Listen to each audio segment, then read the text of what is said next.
는 보이지 않는 하나님의 손길, 이런 주제로 말씀을 드리려고 합니다. 하나님의 손길이 우리 눈에 확 보이면 얼마나 좋겠습니까? 그렇다고 뭐 또 눈에 확 안 보이는 것도 아닌 것 같습니다. 성경 다니엘서 5장에 보면 벨사살이 귀인들을 모아놓고 큰 잔치를 벌이는데 그게 만국의 잔치였어요. 그래서 하나님이 손가락이 나타나서 벽에다가 글을 쓰시죠. 하나님의 손길이 분명해 보여서 벨사살이 제국의 왕이면서도 안색이 변하고 넓적다리가 떨리고 두려워하고 무서워하고, 저게 도대체 무슨 글자나, 읽을 수 없는 글자. 그런데 결국 다니엘이 와서 메네메네 대겔 우바르신 하면서 그 뜻을 풀어줍니다.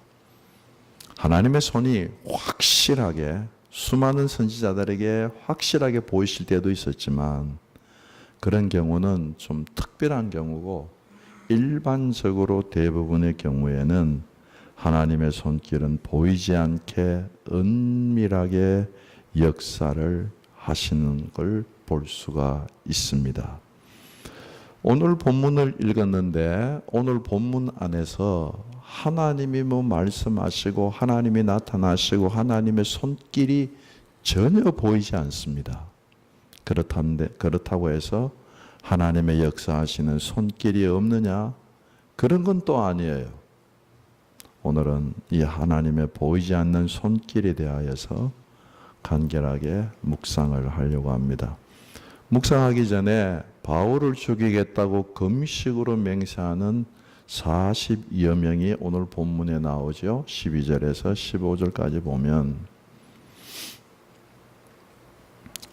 바울을 반드시 죽이겠다고 당을 지어서 맹세를 하는데 그 맹세가 무엇으로 나타납니까? 금식으로 나타납니다. 우리가 잘 아는 대로 금식이라고 하는 것은 종교 행위 중에도 굉장히 고귀한 행위에 속합니다. 여러 가지 종교 행위 중에도 이 금식은 하나님의 뜻을 이루려고 하는 사람이 겸비하게 모든 걸 끊고 자기가 얼마나 연약한지를 발견하면서 하나님의 뜻을 이루려고 하는 사람들이 하는 참 숭고한 행위가 금식입니다. 그런데 40여 명이 이 숭고한 종교 행위를 금식으로 결단을 하는데 음식을 안 먹는 정도가 아니라 물도 마시지 않겠다. 이 물도 마시지 않는 금식은 이건 엄청난 겁니다. 물은 그래도 다 마시거든요. 소금하고는. 금식의 목적이 뭐예요? 왜 금식한다고요? 하나님의 뜻을 이루기 위해서? 아닙니다. 바울을 죽이려고.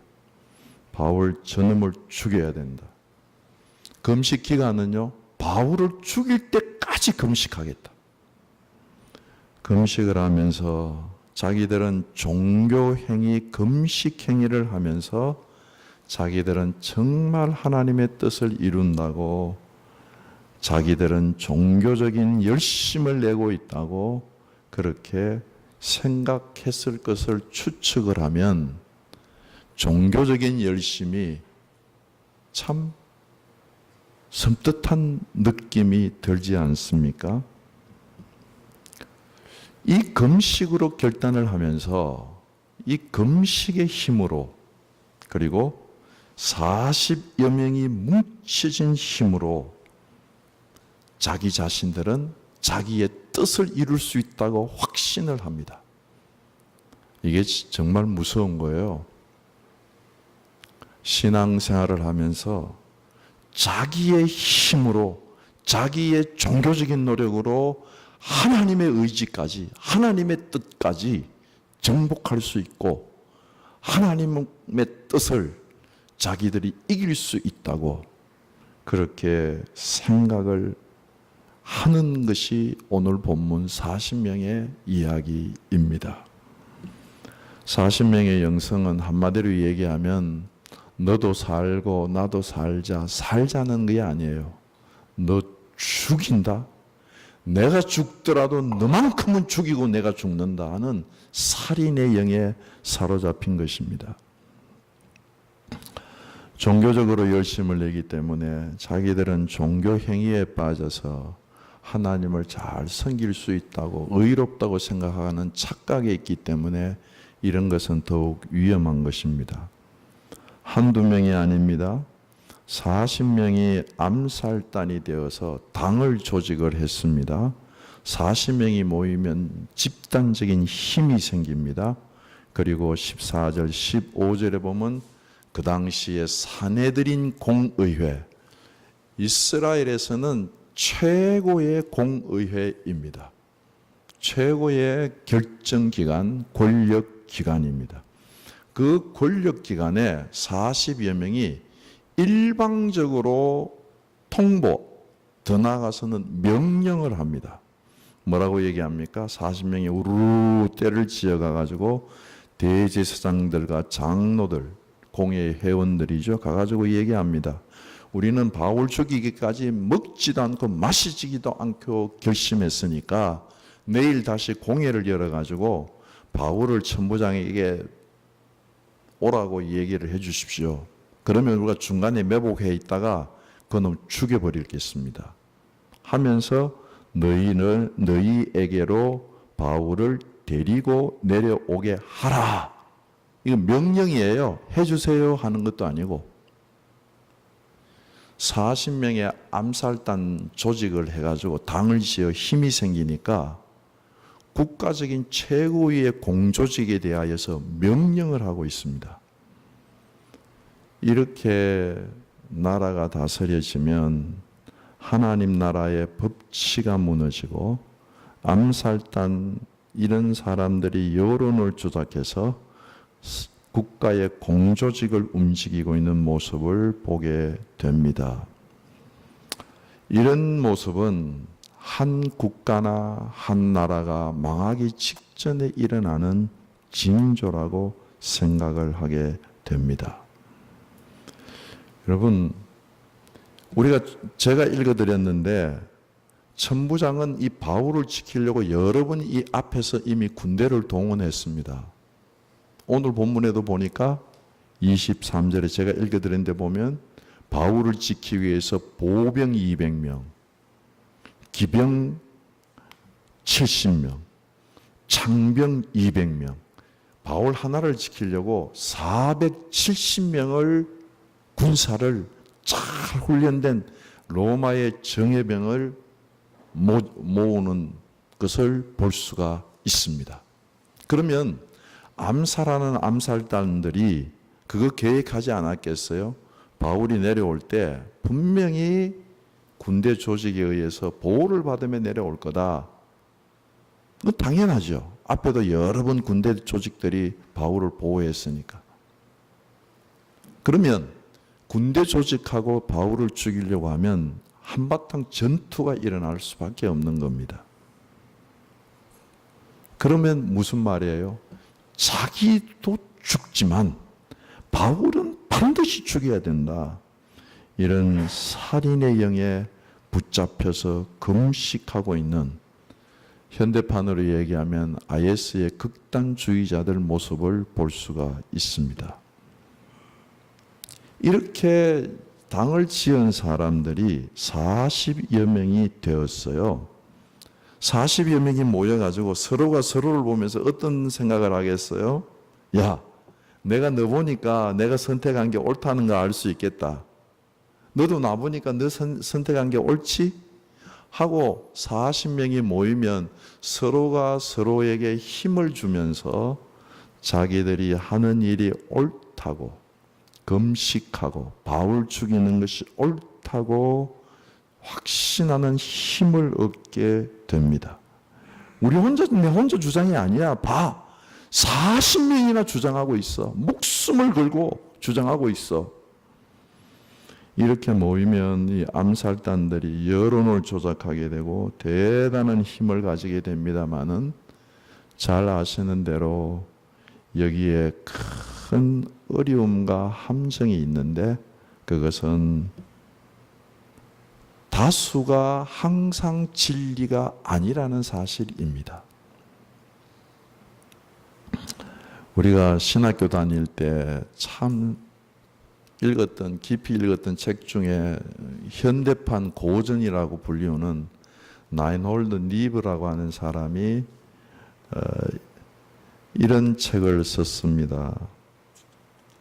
Moral Man and Immoral Society에서 사람이 한 개인은 굉장히 양심적인데 그 개인들이 집단화가 되면 이상하게 비도덕적이 된다는 거예요. 그래서 그 개인들이 집단화가 되는 그 과정 속에서 비도덕적으로 되어 나가는 과정을 쭉 추적해서 쓴 책입니다.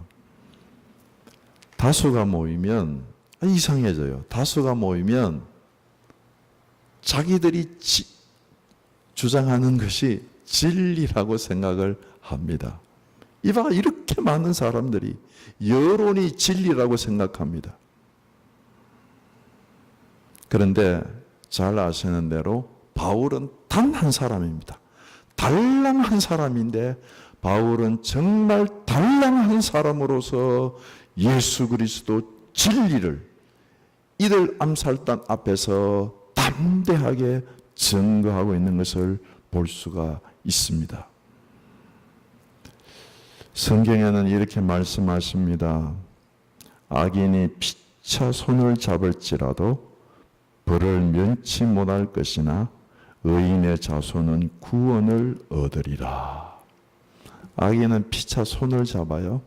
피차 손을 잡아서 우리가 굳건하다 그럴지라도 벌을 면하지 못한다. 그렇게 말씀을 하십니다.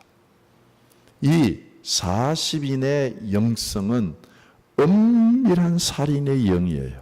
굉장히 은밀합니다. 악을 행하되 은밀하게 행합니다. 그리고 그 은밀하게 행한 것을 전혀 드러내지도 않고 다시 재판을 여십시오. 그리고 바울을 소환하십시오. 그게 이제 공개적으로 하는 얘기고, 속은 뭐예요? 매복해서 있다가 바울이 내려오는 거 보면 찔러서 죽이려고 계획을 세우는데 그게 특징이 은밀한 살인의 영입니다. 혹시 여러분들 TV를 통해서 아프리카의 초원지대에서 표범이나 사자들이 조그마한 동물들을 사냥하는 거 보셨죠? 보면은 얼마나 자기를 낮게 낮추고 숯불 속에 몸을 숨기고 살금살금 조용하게 가서 기회를 포착하고 있다가 딱 기회다 싶으면 용수철처럼 튕겨져 나와서 졸지에 공격해서 그 약한 짐승을 한 번의 실수 없이 잡아 죽이는 것을 볼 수가 있습니다. 이런 형태죠. 네. 살인의 영에 취해져 있으면서 포장은 종교적인 금식으로 잘 포장되어 있는, 악한 마귀도 하나님의 자녀를 공격할 때 늘 이렇게 공격을 합니다. 여러분, 이렇게 바울을 죽이겠다고 금식하는 40명 앞에 바울은 전혀 몰랐어요. 이 너무나 은밀하기 때문에 사람 기어들어오는 사자같이 40명이 자기를 죽인다고 하는 것 몰랐습니다. 그런데도 불구하고 하나님의 도움의 손길이 바울이 알지 못하는 가운데 오묘한 데서 일어나는 것을 볼 수가 있습니다. 조금 전에도 말씀을 드렸던 것처럼 오늘 본문에는 하나님의 손길이 한 번도 나타나지 않습니다. 그런데 하나님의 손길로 저한테 보이는 것은 바울의 생질의 등장입니다. 누가 나타납니까? 오늘 본문에 바울의 생질이 나타납니다.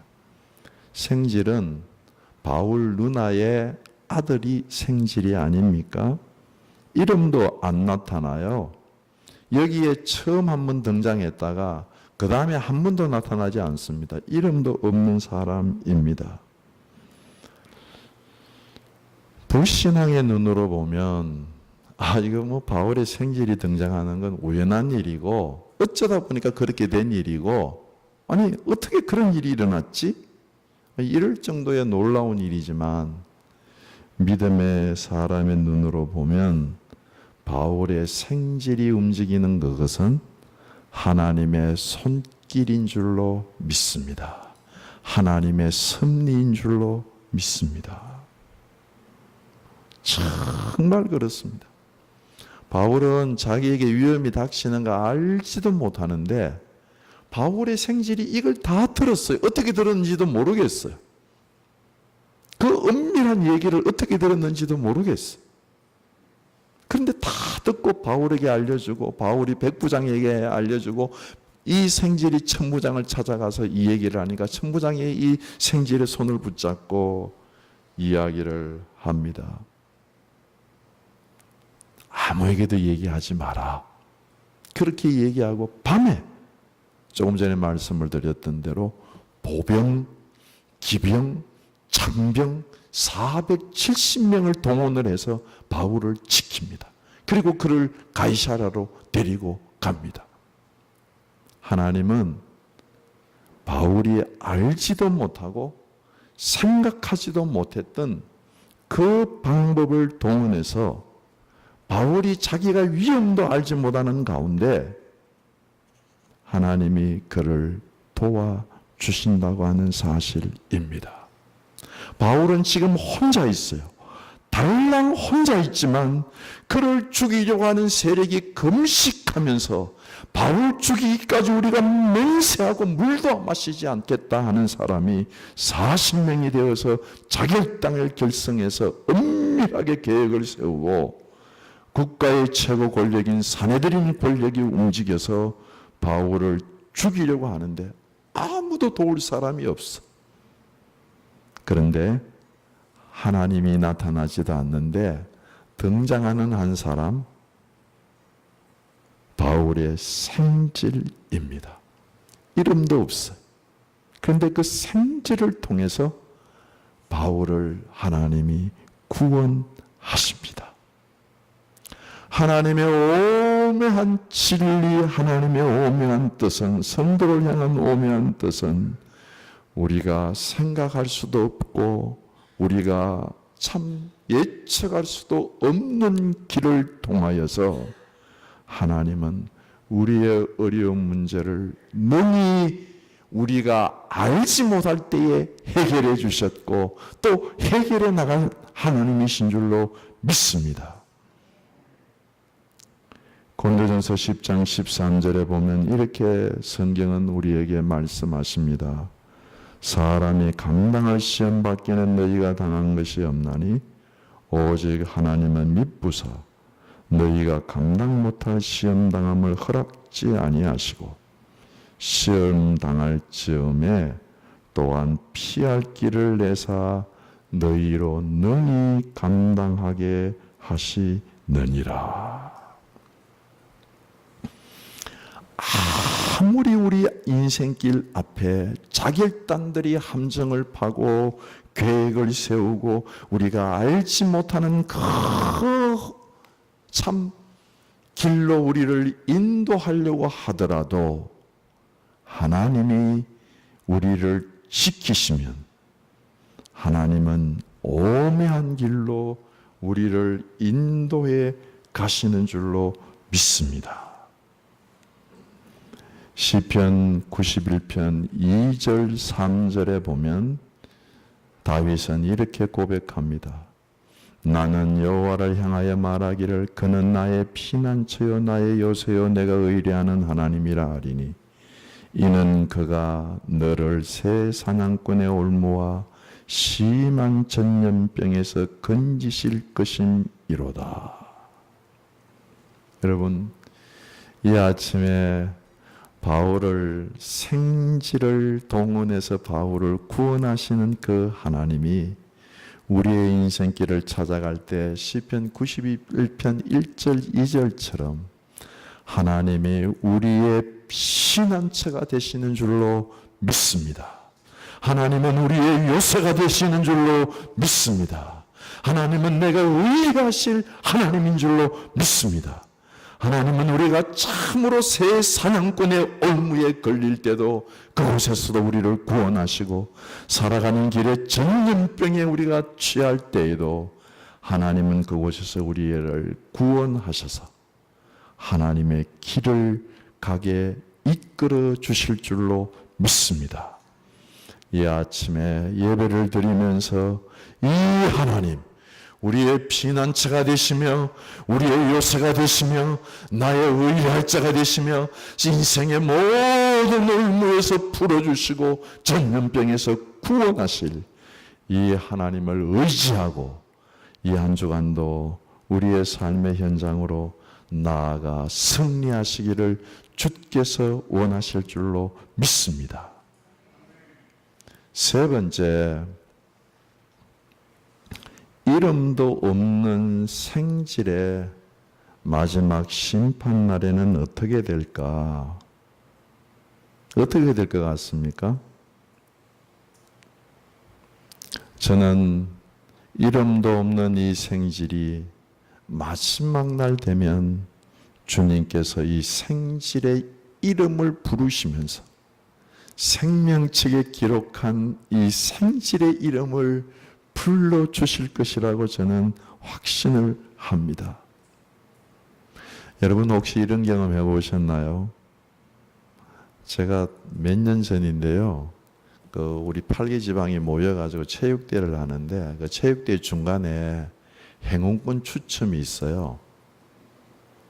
행운권 추첨인데 그때 아주 별거 아닌 것 하는데도요, 야, 그 행운권 추첨 이렇게 뽑을 때 요거 내 이름 나왔으면 좋겠다, 내 번호 나왔으면 좋겠다 막 기대가 되고요. 그러다가 그때 제가 못한지 기억은 안 나는데 한번 걸렸어요. 몇 년 만에 한번 걸렸어요. 얼마나 기분이 좋은지. 제 번호 가진 거 딱 부르니까 야호! 기분이 좋더라고요. 거기에 비교하겠어요. 마지막 주님이 심판하실 때에 바울을 구원하는 일에 이름도 없는 생질이 하나님의 구원사에게 등장을 해서 하나님께서 이 생질의 이름을 불러주실 때, 이 생질이 예수 그리스도 안으로 들어갈 때, 이 생질이 예수 그리스도의 그 영원한 나라에 들어가는데 이름이 불릴 때 얼마나 감격스러웠겠어, 얼마나 감동이 되겠어. 어떤 분이 이런 얘기를 했습니다. 천국에 가면 자기는 4가지가 놀라게 될 것을 가정을 해서 이야기를 했어요. 첫 번째는 자기 이름을 불러주시는 것. 내가 하나님의 나라에 들어오는 백성이 됐어. 이게 제일 놀라운 일이라. 그래서 감격하면서 주위를 둘러보면 누구도 와야 되는데 그때 그 광신교회에서 그 열심히 신앙생활하던 그 사람 어디 갔지? 그렇게 안 보인다는 거예요. 자기가 생각하기에는 그분이 꼭 하나님 나라에 올 거라고 생각했는데 그분이 안 보여서 놀란다는 거예요. 그러면 되게 놀라겠죠, 우리도? 세 번째는 저 사람이 왔네.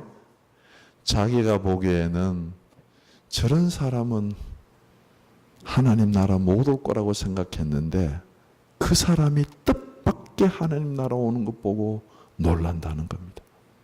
그러면 정말 놀라겠죠. 그리고 놀라는 것은, 마지막으로 놀라는 것은 살아계신 우리 주 예수 그리스도의 얼굴을 보고 모든 내 살아온 모든 것이 하나님의 은혜였습니다, 하나님의 은혜였습니다 고백할 때 자기가 놀란다는 것입니다. 생질도 그럴 거예요.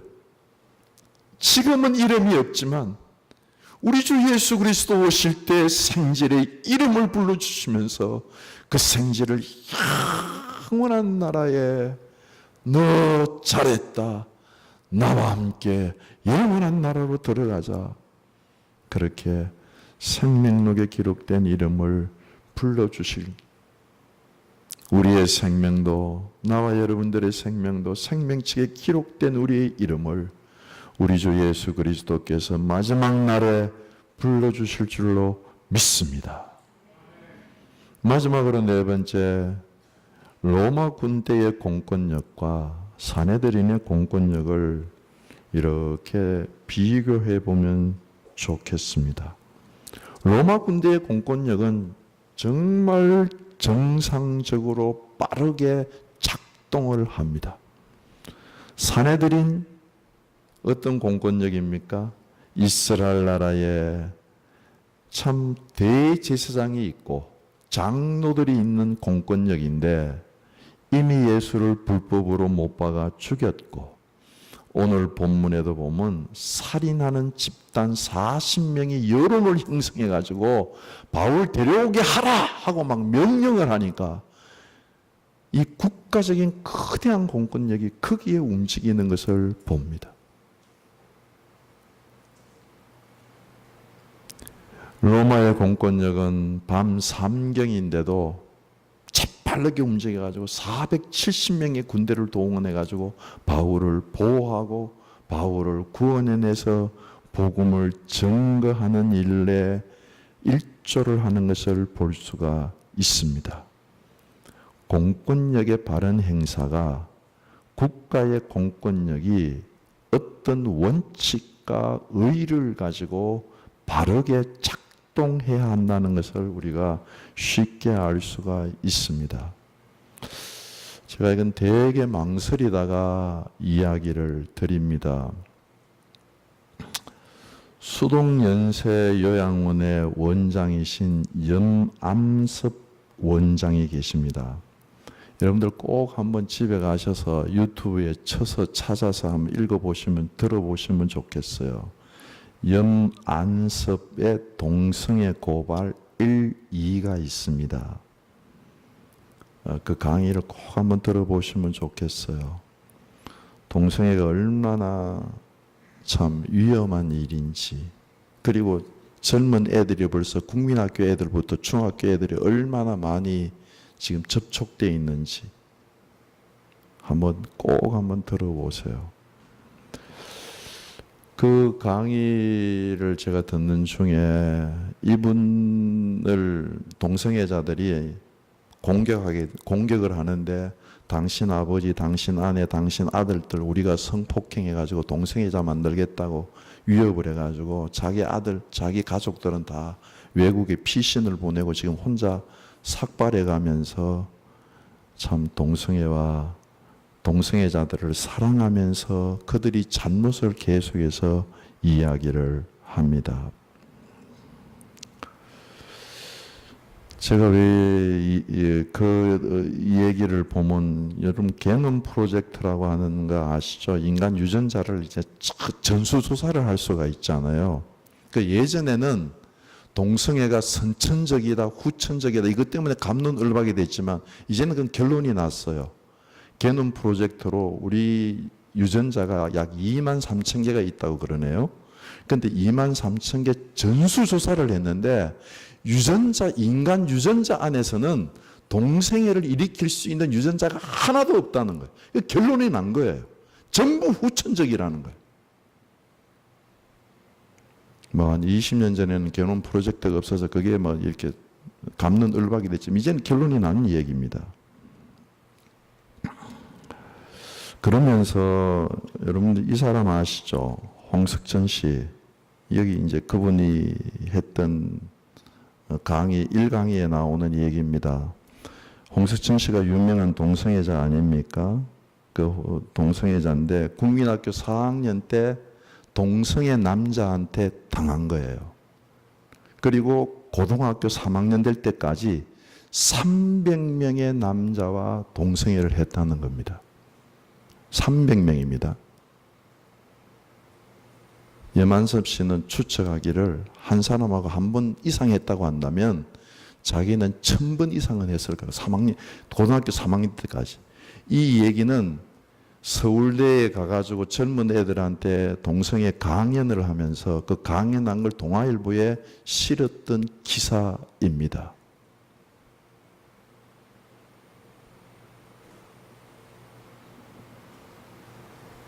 그러면서 뒤에 홍순현 씨 항문이 다 찢어져 가지고 기저귀 차고 다니는 거 아시나요?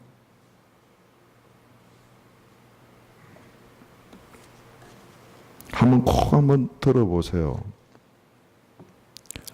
그런데 그 문재인 정부에서 최근에 헌법을 고쳐서 이 동성애를 하겠다고 하다가 헌법 개정이 못하게 되니까 법무부를 통해서 문재인 정부에서 하는 NAP라고 국가인권정책기본계획이라고 해서 이건 국무회의만 통과하면 법령으로 그냥 발효가 됩니다.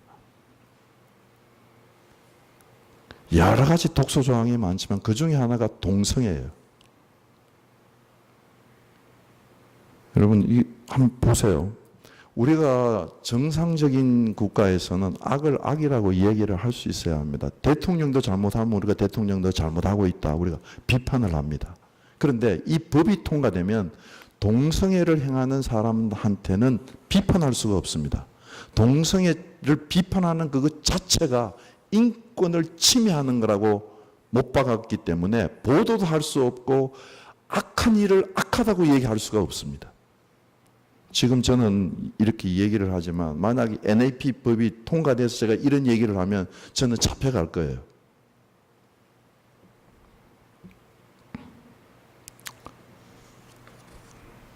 국가의 공권력이 올바르게 어떤 원칙을 가지고 작동을 해야지 국민이 편안하고 하나님의 복음도 증거될 수가 있습니다. 사랑하는 성도 여러분, 저는 정말 나라와 민족을 위해서 기도할 때 제 마음이 먹먹하고 답답해지는 걸 경험할 때가 많아요. 하나님, 이렇게 기도하는 게 뭐 힘이 있겠습니까? 그때마다 주님이 네가 힘 있는 게 아니고 네 기도를 듣는 내가 힘이 있지 않니?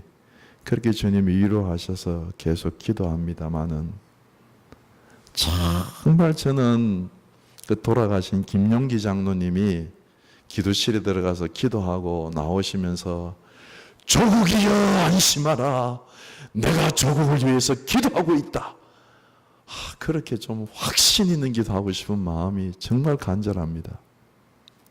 사랑하는 성도 여러분, 오늘 본문을 읽으시면서 종교적인 열심 중요합니다만은 그게 살인의 영에 덮여서 정오와 살인의 영에 잡혀서 종교적인 열심을 갖고 있는 사람들을 보면서 우리가 국가적인 권력 이런저런 것들을 생각하면서 정말 우리가 하나님 앞에서 기도하고 나 혼자라도 바울처럼 진리에 서서 하나님이 우리를 구원하시고 인도하시는 길로 계속해서 승리하는 길로 나아가시는 나와 여러분들이 되시기를 주께서 원하실 줄로 믿습니다.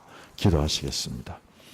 말씀을 생각하시면서 함께 잠깐 기도하시면서 나아갑니다. 다 같이 기도하십시다. 그러하신 아버지 하나님, 다시 한번 우리의 삶을 붙잡으셔서 우리의 생활이 하나님 앞에 거룩해질 수 있게 인도하여 주시고 하나님의 영광을 향하여서 나아갈 수 있도록 축복하시고 인도하여 주시옵소서. 우리의 생명과 우리의 삶이 이 땅에 있는 동안 하나님의 나라를 위하여서 정말 하나님의 나라를 위하여서 투쟁할 수 있는 전사들이 될 수 있도록 축복하시고 인도하여 주시옵소서.